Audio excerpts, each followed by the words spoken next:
It came me again, but this time that's the amount of vitamins and tablets. Only a couple of tablets, but really things to keep me together, really give me back my energy. So some of the time when I was talking about dogs earlier and angel dogs and people like that, they were probably egging me on, have you taken your medication yet? It came at me again, but you know what, this time, instead of trying to control things, see how that is. You talk about stalking and how people control you, but then what is your thing as well? Not to say not to lessen what is happening, because it is incredibly dangerous to people, and it's not all about attacking yourself or that journey. But just as I'm doing this personal diary, and hopefully if you've followed the series, you've gotten to see my patterns and know a bit about me. Sounds really vain, not meant to be. But as this journey came at me again, instead of saying, oh, this is the last one, trying to control what is being given to me, I decided to ask how many. Because that's better for me, isn't it? If you're being given something to say, and I remember, again, I cut this conversation, I sometimes have this thing about finishing a complete sentence, but I don't have a complete sentence, that's just it. I first went into driving, and I went to work at this specific place. I don't want to mention too much about it, but there was a running joke there about this someone who kept going on about taking the mick out of me looking like somebody who was doing a talking job, basically. That was their profession. And I just used to laugh it off and think, and this is not my profession, because this is just what I do to get myself to normal.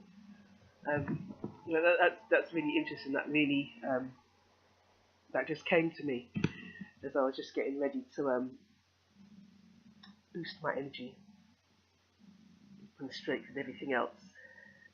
The good work the doctors do. Yeah, so this came to me again. I don't even know where I wanted to go with this. So when it first came to me again, I actually got up and went and warmed up some basmati rice, meatballs, with a frozen cubes of spinach in, which have simmered down, and I wish it was a bit more flavoursome. The meatballs are really good, but you know when you need that really tangy tomato taste, they really do need tomato actually. Maybe not all that are made in the world, but these specific ones, I think these do. And so I thought, I'm not going to answer it. I'm just going to get up and leave it and see if I can get up and do something else. And then it just came to me again. And the lesson again is, I think, is it's not really to stop doing, but keep doing. For some reason, I keep thinking I have to stop and the journey be this. And it's really me trying to control something that is bigger than me. And there are people that do this for a job and they speak very eloquently. I'm not one of them. I still struggle. I'm getting better about the sound of my own voice, but now I'm struggling with interrupting my own voice. And my interruptions have been a big thing for me because I've interrupted people and I've seen them really look at me and, yeah, you're a bit out there. And there's all this threat of, I've consistently got this threat over my head of being diagnosed as something that I don't feel I am. So when people go through when we all go through this journey of mental illness, and no doubt I'm seen as very disturbed because I have admitted that I have defiance, so that's part of mental health, and I come from abused homes, so being emotionally disturbed is not something I can deny. What I started to realise and what the journey that opened up for me has been is to realise it doesn't define me. And even though I can understand anybody who may perceive this or critique this as someone just going on about what other people have done to them, that is true. But what I really intend through this is really to show the journey of the best kind of separation. It is said that ego separates us from our true self. It keeps you in separation. It keeps that limitation. So my ego really has been coming up in that sense, if that's a description, and saying, you know, this has to be the last one. This has to be over. This is no more. When what I'm really looking to try and create here, even though I may put this on CD or put it on a channel or something, is to have a kind of talking radio that doesn't have many responses, self-centered as that. But what what is really happening, what really started to happen to what really healed me is when I went through the emotional disturbances, and I asked this several times when I was writing poetry, is asking when is somebody ever innocent? Because I genuinely, and I really don't want to be disparaging towards where I come from and who I come from, because we have been through a hell together as individuals, as a collective, and it's not to criticize and send hatred or put us anybody out. This is about me as an individual going through the experience I had, and my nose is blocking up because I'm not going to pretend that it isn't. I have rhinitis and sinusitis and all types of things, and I have had frequent operations, and there was a change in my medication, as I said before, and this is the effect before actually, this is how it sounds before I actually wash out and really present myself. It generally clears up, but this morning I've had blockages because I haven't had my usual medication. So I had such a healing wave that I would get up and take this medication, and it would be like I don't even have the problem. And then once that finished and I've had to substitute, it is now returned to its worst form in that sense. The separating it, when I really started to learn about the energy, and was that really my energy? And when I'd been introduced to things like consistently, what it would seem like just normal communication, the way you have a laugh and a joke about things, but one thing you can have to understand, even if you're slightly comedic, is how hurtful it can be, because you are often putting on other people's energy when you do that. You know, I have a piece here called Miss Fat Tongue, which I speak as I am now, where I can speak very slowed down and more considered, if you like, and it's probably how I should narrate this whole performance or produce this whole performance. But on other pieces, I actually speed up and I'm going at such a rate. I know that if I was in front of a psychotherapist or a psychologist or something like that, they may well come up with a diagnosis for that I am this, that, and the other, and whatever. But I can slow down the process, and sometimes I do just get carried away, and I just want it to come out. And what I'm trying to show is that anybody can sit down, whether you like the sound of your own voice or not, and just let a tape, a voice recorder or something, just have it. Especially, I think probably this would be really good for a relationship. So if I'm in a relationship again, instead of being the fiery one in the relationship, which generally, if you rub me the wrong way, you know, it can be a bit explosive. But I probably will. Hopefully now I'll be more calm down, and I'll go and write, or just go and sit in the corner and talk it out, and then go back to enjoying and loving the person, and not give it to them in that sense unless they really want it. And I mean that in the best sense of the word, not in a harmful, dangerous, or violent sense, but in a working through things sense of the word. When things, this is just going to be a rattle and roll, because this is not really coming out the way I intended it to. I had a performance, I had a way I wanted to bring this out when I was standing up doing my big swings in the kitchenette and getting my food ready and eating, and now when I've come to do it, the energy is kind of dissipated. So when other performances I've sat down with, and I have just switched off and then I switch back on, like the coffee performance, I don't know if that's roughly 9 or 10 or something. But going back to that when you come up with things, when you're perceived as having mental health problems, and things have to be structured. I understand that. I've said that before. I understand certain things have to have something, but you don't always stay there. I was much more disturbed as a youth than I feel I am now, but yet I'm still facing a level of disturbance because I spent so much time on my own. And it does leave me with, sometimes it does fragment me in a sense that I wonder if I can go out in public and do it, but I know I can. I think what's changed now is that my forwardness is much more forthright. It sounds like the same thing, and it is. But I'm not so intimidated in some ways, even though I've spoken about patterns that threaten me and that can be very scary. And it's because I just can't, I can observe them, but I just can't relate to them. And then with this whole journey of going through, living on like a sprawling estate and going through antisocial behaviour and knowing there's some kind of communication, something is trying to have with you, whether it's a whole gang or something. That's the thing you don't know. It's people can look and say, why did she get up and say anything? She sat there all this time and she never said anything. She sat there writing letters, and why didn't the pilot get up and do, But the fact is, I didn't know who would attack. I could go and say something to one person. I tried to keep everything in writing. And the people I dealt with, I believe they tried to do their best, even though,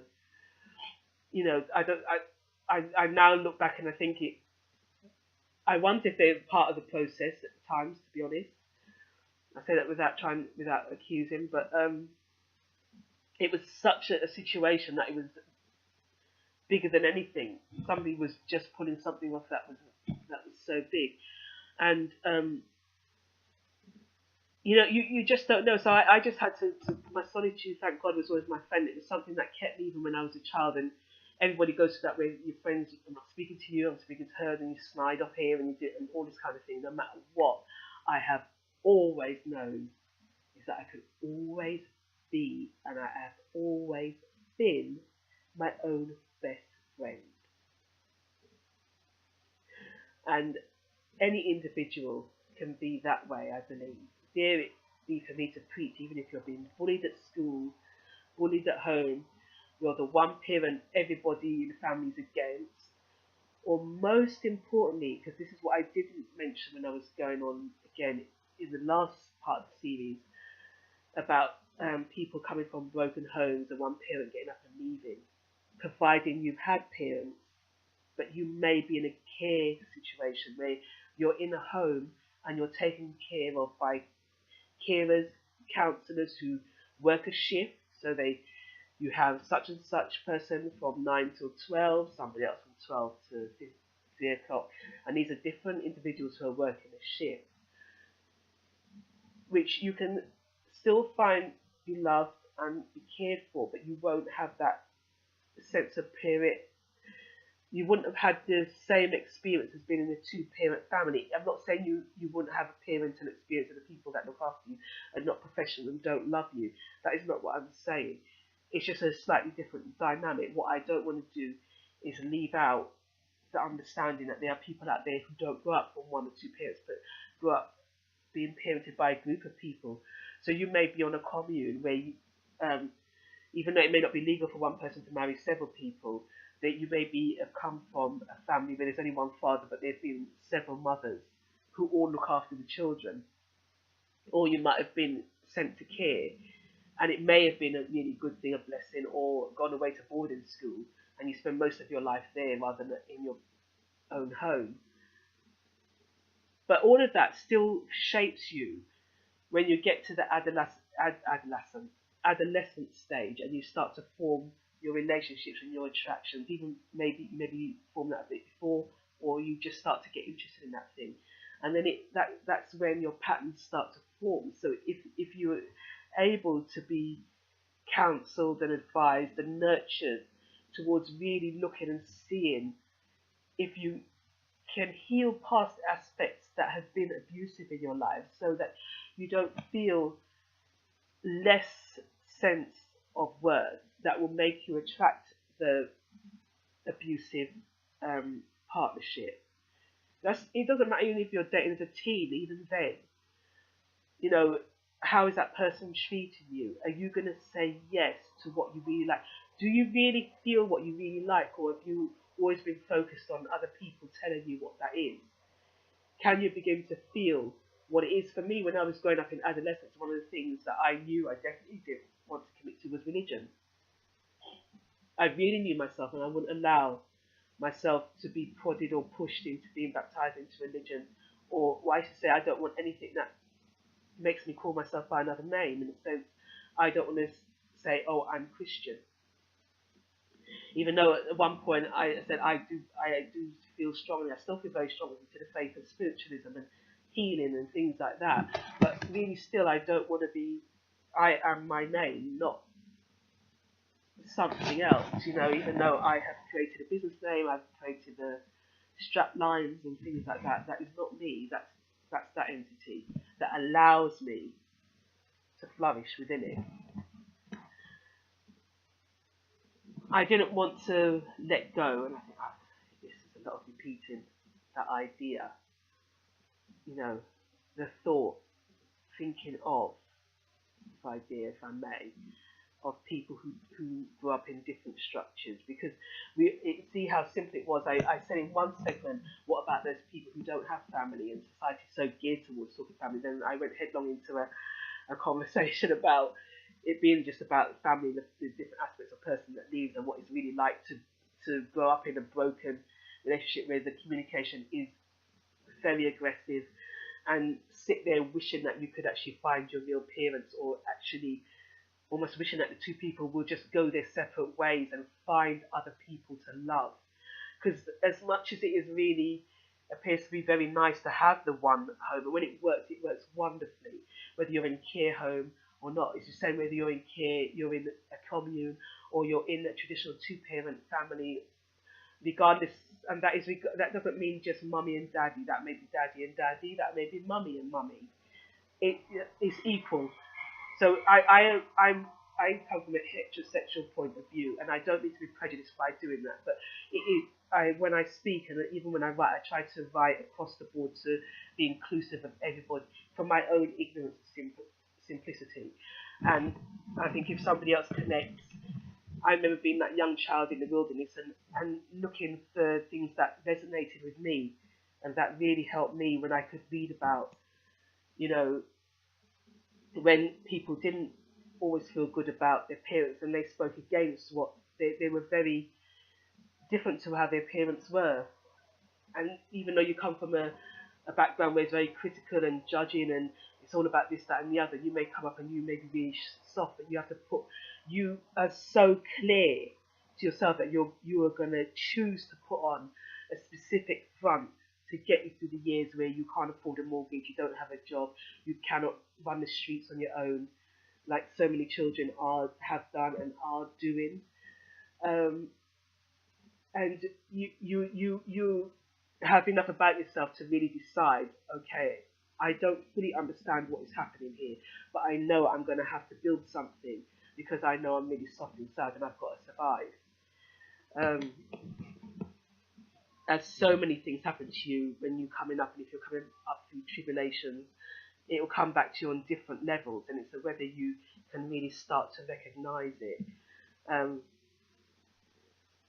But I just didn't want to leave anything out, because I found that even though each piece is just as honest to the emotion it's created in, but I listen back to them and then see if it's biased, and if I've not included somebody, and then I will try and include that. And as I was coming through, really understand the difference, especially when you come through something which is very regimental, and you have a lot of routines to do and duties to perform, and then you have to realise that you're not that duty, And I made the mistake of thinking once I got out of home it was all alright.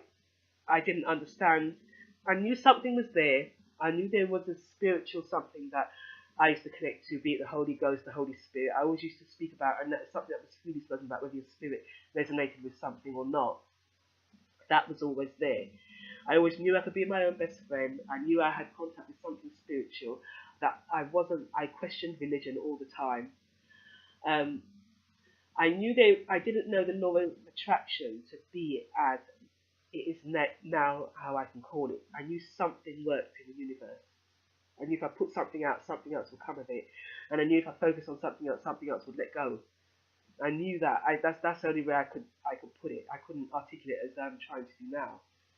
But those things led me through. What I didn't know was that having not been able to separate myself from the energy behind the facade that I had to build, and having not been able to, only been able to write a few poems which are very much influenced and inspired by the Bible and Christianity. That is in one of my books. In fact, it's in the Lady Snatchman book. I think I put all the old poems. And I say think. Let me just cut this again. I have written so much, so quickly, in such an intense period.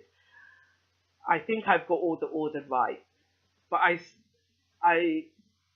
know I've got all the order right, so I say think. Sometimes I wonder, there was just so much content, and I still have to file it through and get it through into the right place, but it really was an outpouring that came out so quickly. So I don't remember everything word to word like somebody who's maybe just written their first book, and could take it through it step by step, I generally can do that because a lot of the books, sometimes the books are really quite small, sometimes they're a lot bigger.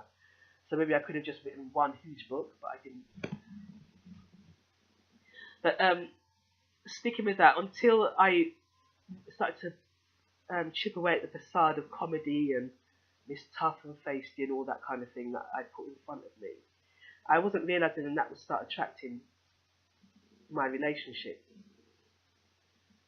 And that once I moved the comedy and stuff like that, and then I was that vulnerable person, that really quiet person, that person still, if you touch the wrong button, it would lead back to me going through this, that, and the other, and that, and it would be if you came near me the wrong way.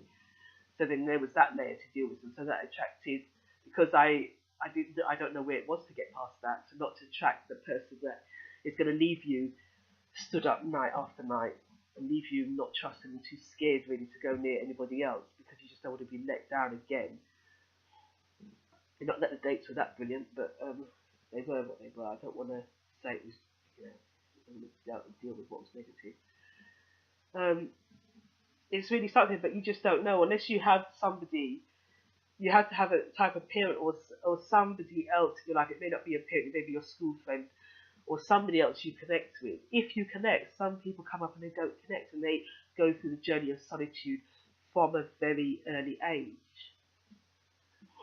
Before they actually start really meeting people they can resonate with, before they step out of that shyness, which can be so crippling, to really get over that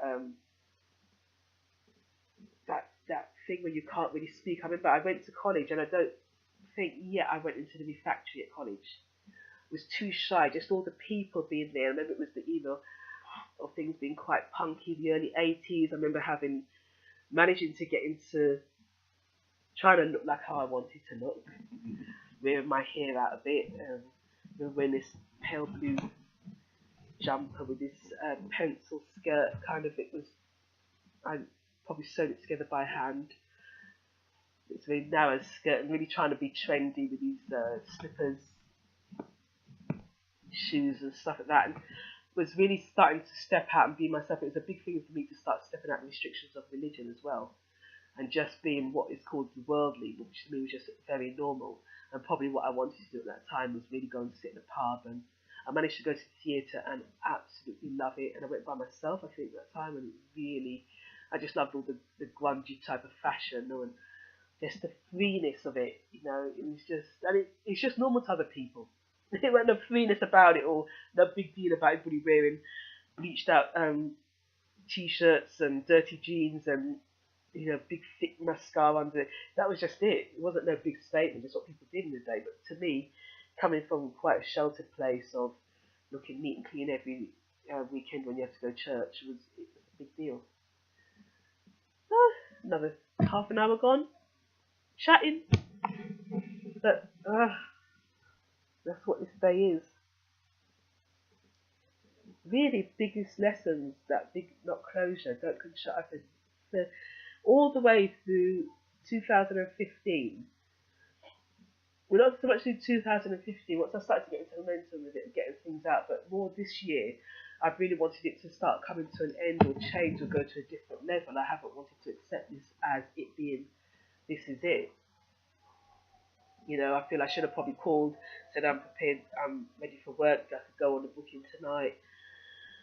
But some days, sometimes in a week, for a couple of days, I just need to turn it in to just get this journey out. And whilst I've been out and enjoyed myself, and I don't feel I'll be really authentic or really true with anyone until I've got this to the stage it needs to be at. Even in conversation, even listening back to my conversation and hopefully putting out there for people, for example, to be an example, to be research, whatever this could be, just entertaining, or something. Some people, if you want to, if you get